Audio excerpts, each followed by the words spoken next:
ষাট গম্বুজ মসজিদ। এটি বাংলাদেশের খুলনা বিভাগের বাগেরহাট জেলায় অবস্থিত।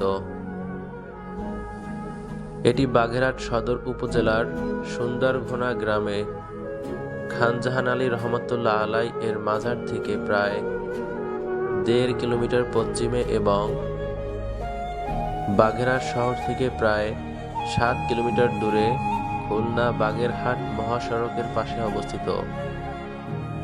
এটি সুলতানি আমলে নির্মিত একটি ইউনেস্কো ওয়ার্ল্ড হেরিটেজ সাইট।